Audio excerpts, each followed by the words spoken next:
yang paling berkesan selama mengikuti pengajian?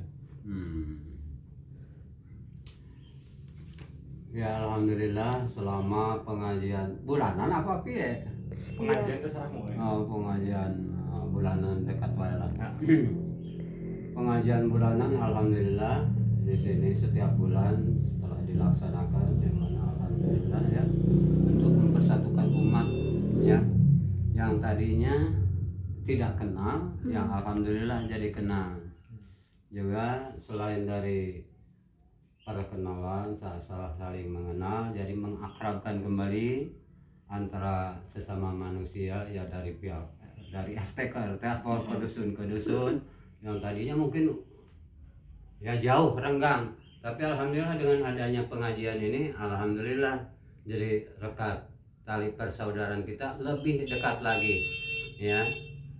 Selain dari itu alhamdulillah ada sedikit ya ilmu yang didapatkan.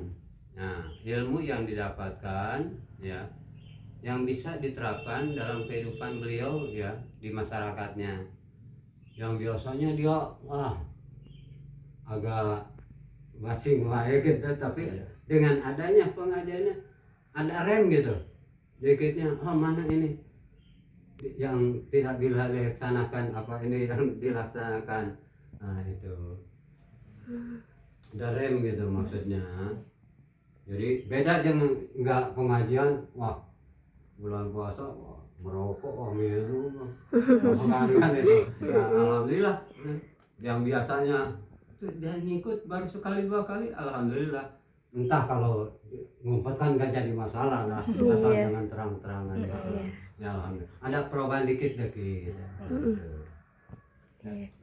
yang kedua, bagaimana Bapak melihat peran pengajian dalam membangun solidaritas di antara para majelis?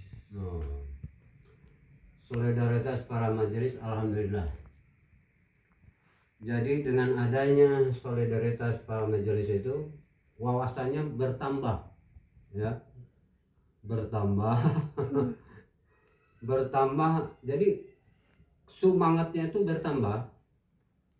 Yang biasanya mungkin pengajian ini istilahnya dianggap biasa, tapi dengan adanya wawasan masuk kepada dia, kita masuk pada dia wawasan juga ya, akhirnya dia lebih semangat untuk mencari ilmu ya, untuk mencari ilmu, sehingga dengan ilmu yang didapatkan dakwah dia itu sama tetangga, sama anaknya, misalkan sama anak, apa yang didapatkan ini sama anak diterapkan, sama saudara-saudaranya, walaupun secara enggak istilahnya secara dakwah dengan lisan pribadinya masing-masing ya.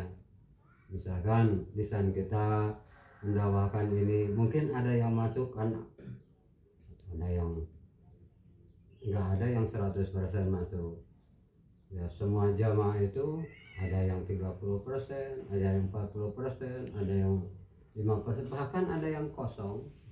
Enggak ya, tergantung dengan niatnya masing-masing. Sebab pertama yang diinterogasikan adalah niat. Kalau niatnya dari rumah istilahnya mau cari ilmu, pasti akan benar-benar ya. Apa yang diucapkan oleh ustadz-ustadz yang lain pasti akan mendengarkan. Insya Allah dengan mendengarkan itu sedikit ilmu akan masuk. Ada juga yang asal berangkat, yang penting hadir, ada ya, ada yang penting hadir, kalau enggak berangkat malu sama orang.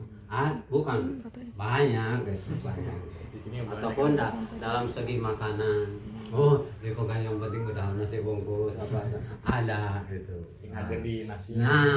Itu bukan untuk ya, tergantung semuanya kan niat, semuanya tergantung kepada niat masing-masing gitu. Ya alhamdulillah, walaupun istilahnya dia cuma datang tuh, tapi dia udah mendapatkan pahala silaturahmi, udah mendapatkan pahala-pahala yang lain, bacaan-bacaan yang lain, walaupun tidak semuanya. Itu ya. Yang ketiga, bagaimana Bapak menilai kualitas penyampaian materi oleh penceramah? Nah, kalau masalah penceramah, kualitas penceramah dari segi ya, dari segi istilahnya umum ya, walaupun mau balik kondang ya, cuman yang diambilnya masalah ramenya ya, masalah ramenya. Memang mau balik sini sebenarnya lebih masuk daripada mau balik yang dari luar kalau dibandingkan gitu ya. Mau balik sini cuma misalkan menerangkan wudhu, tapi lebih masuk untuk diterapkan gitu. Tapi mau balik luar misalkan di unit 4 kemarin walaupun udah enak, tapi waduh, ya itu juga terkecuali ada yang masuk ada yang enggak, cuman kebanyakan ramai ini ramainya ya, ramainya yang dipandang kebanyakan orang gitu ya. Wah, ini ada mau balik kondang ramai, cuman dalam penyampaiannya ya banyaknya yang lagu-lagu itulah yang supaya bikin ramai. Kan ngaji itu bukan ramainya, supaya dapat istilah pulang dari ngaji itu mendapatkan ilmu untuk diterapkan. Ini kan kebanyakan yang penting hadir ramai, ustadz itu dari kandang, ustadz ini dari kandang kan gitu. Cepat dalam segi penyampaiannya ya itu juga ada yang masuk, ada yang berbobot, ada yang enggak, itu tergantung. Misalkan kemarin di 8 kan dari Bandung itu masuk itu sampai menyentuh ke hati. Kemarin yang di PSBB unit 4 wah kurang masuk itu. Ya, yang di unit 7 itu dari Lampung masuk tuh, mantap tuh. Dari acara Yang keempat, sejauh mana pengajian mempengaruhi perilaku atau kebiasaan sehari-hari Bapak?